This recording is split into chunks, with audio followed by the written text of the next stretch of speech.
Steve, the trends we're going to see in banking in year 2012, mergers and acquisitions, consolidation in Nigeria, corporate banks or investment banks wanting to enter the retail space, those are the sorts of things we're starting to see. Most likely, yes. Okay, so what, in your view, what's going to be exciting? Well, those mergers and acquisitions will certainly be exciting. Certainly will be consolidation. We'll see about 15 banks probably at the end of the year. We'll see some of the smaller banks starting to scale up, become larger. Access Bank is one case in point where we'll see the bank growing from being a tier 2 bank to being one of the larger banks. I think it'll probably be ranked number 3 in terms of total assets. So yeah, consolidation certainly is amongst one of the things that'll be very, very exciting throughout the sector. We've already started to see a lot of it happening. Right. I think the big issue in Africa, especially in the retail space, is banking the unbanked and expanding banking services across this broad spectrum. But our concern as retailers is bank charges, bank fees, and even access to new services, so technology, mobile banking. Are we likely to see a plethora of that? Well, that's an interesting question, Lerato. At African Alliance, our view is that it's unavoidable. It's a step that banks have to take to start banking the unbanked.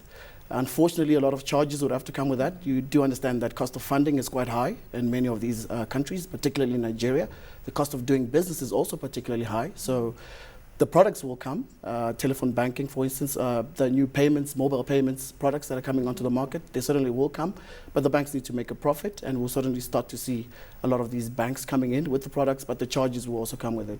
At a corporate and investment level, there are challenges. A report released by the African Development Bank, for instance, says that in Europe, what you're starting to see are banks loath to support businesses that want to invest in Africa. They're just not prepared to take on that risk, which means local entities have to come to the fore in funding a lot of big deals in the oil and gas sector. So what are we likely to see on the investment side, and which are the sectors that are going to be attractive for banks to release the funds? Well, if I look at Nigeria, for instance, the key sector that's been driving the economy is oil and gas. So that's a traditional sector, and we'll continue to see a lot of investment being poured into that sector. Other sectors which start to sort of come into play are manufacturing, trade finance. Nigeria is a net importing country. But what is very interesting, again, out of Nigeria is the fact that it's an agriculture-based economy. 40% of GDP is in agriculture. But unfortunately, we see less than 1%, in fact, less than 2% of loans go to agriculture. I was in Nigeria recently, and what we are starting to hear from the regulators and politicians is that a lot of effort is being made now to try and sort of push the banks. A lot of them will say we need a carrot and stick approach, but they are being pushed to sort of start lending to the agricultural sector. And I guess hopefully in the next couple of years we'll start to see significant growth in terms of lending to that sector. All right, now in Nigeria, obviously we've had those very publicized banking reforms, and you talk about consolidation, but we also know that the macro conditions that impact the banks, for instance, inflation rising and general interest rates being around 12%, how's that going to influence how banks operate and do business in Nigeria? Well, firstly, it's very exciting for the banks to have higher interest rates. You know, banks' earnings are leveraged to pricing. So with high interest rates, certainly we'll start to make money in the short term. But however, that can have an impact on asset quality because, as you know, more and more loans start to become delinquent at that stage. But, you know, overall, I think the environment is starting to improve for them. Banks are going to become more profitable to a large extent in Nigeria. And that's just, you know, basically they will start to be more active in the sectors because it is attractive to be lending at the moment for these banks. But are they lending? Because we've seen loan growth improve in Q3, but we're still not talking significant figures. Yeah, very interesting again, Lerato. They are lending. The banks have done quite a bit this year.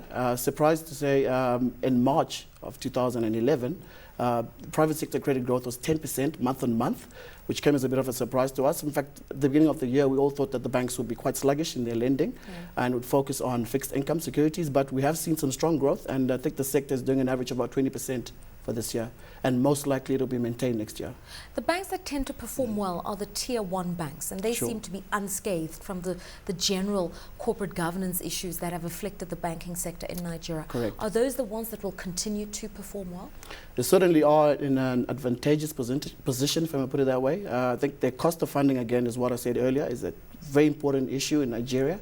So the bigger banks, the larger banks have that advantage, and they will be able to sort of manage any of the challenges that come through from a cost of doing business perspective.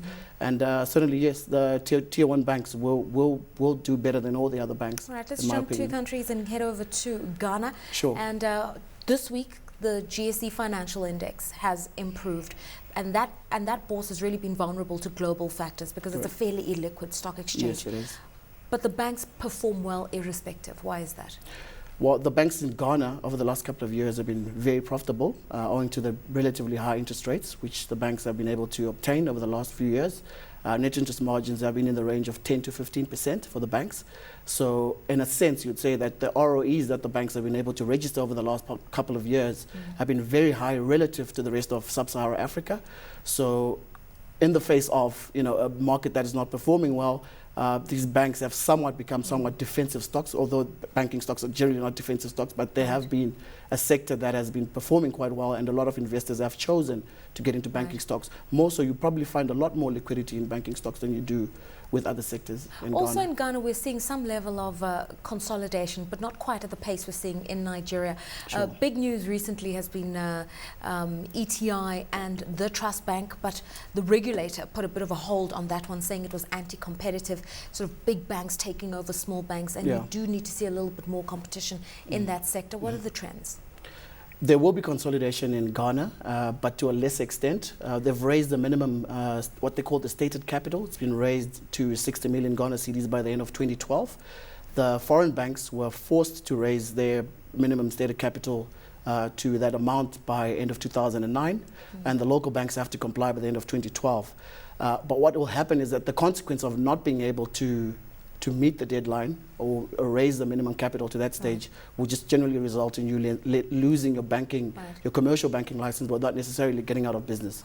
And very briefly, what do investors earn on some of these banks in West Africa? Because if you looked at East Africa, although the banks perform well and the expansion drives are very exciting, the PEs are very high for the kind of market conditions we have. Yeah, I think the PEs have been very high for Ghana in particular, mostly because of there's a illiquidity premium that is being attached to these banks, and also because the returns have been fairly high over the years. So, for instance, a bank like Standard Chartered, Ghana, has been doing an ROE or achieving an ROE in excess of 30% over the last 3 years. So I think just generally investors are paying for what they're getting. The returns are fairly high.